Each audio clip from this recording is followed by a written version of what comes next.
In 1558, England witnessed the birth of a young queen, Elizabeth, 25 years old. She accepted the challenge of the throne. From day one, stood majestically in Westminster Abbey, with a golden crown and scepter in hand. The look in her eyes told one thing: England was about to enter a new era. But the kingdom Elizabeth inherited was far from stable.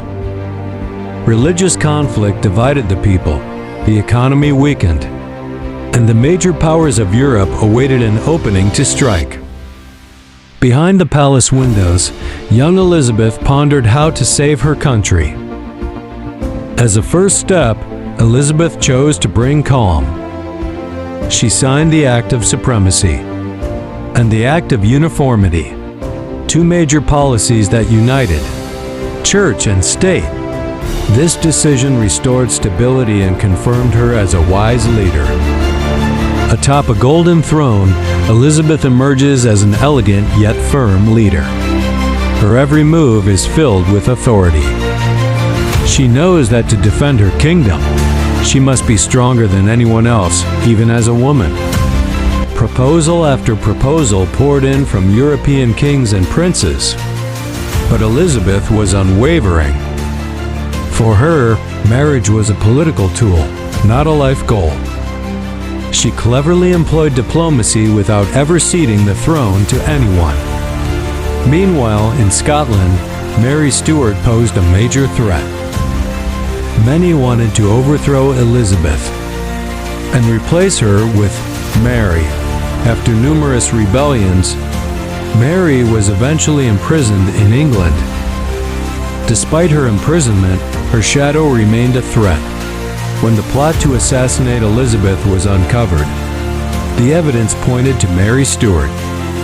Reluctantly, Elizabeth signed the warrant for her execution. The decision haunted her, but she knew England's safety must come first. On a foggy morning, Maria Stuart walked calmly toward the execution site. Without any visible violence, the scene symbolized the bitter choice between politics and humanity. Maria's death shook Europe and sparked outrage in Spain. In 1588, Spain's fury exploded. The Spanish Armada, the world's largest naval fleet, was heading toward England. Hundreds of giant ships filled the storm-racked Black Sea. The British responded with a clever strategy. Small, fast ships attacked from all sides. Storms devastated the enemy ranks. In that fierce battle, the British achieved a victory that changed world history. Amidst the triumph and fear that gripped the people, Elizabeth appeared before her troops at Tilbury, dressed in armor. She declared, "I have the body of a woman, but the heart and courage of a king." The people's spirits were lifted. Amidst the triumph and fear that gripped the people, Elizabeth appeared before her troops at Tilbury, dressed in armor.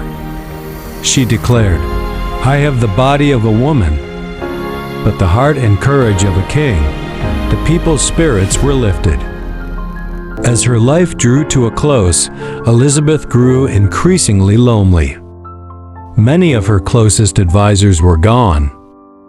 She sat in the quiet of her throne room, reflecting on the decades of her reign. Her body grew weaker. Elizabeth stood with the help of her loyal servant. She refused to sleep, as if knowing that if she lay down, tomorrow would never come again. On March 24, 1603, Queen Elizabeth I died after a 44-year reign.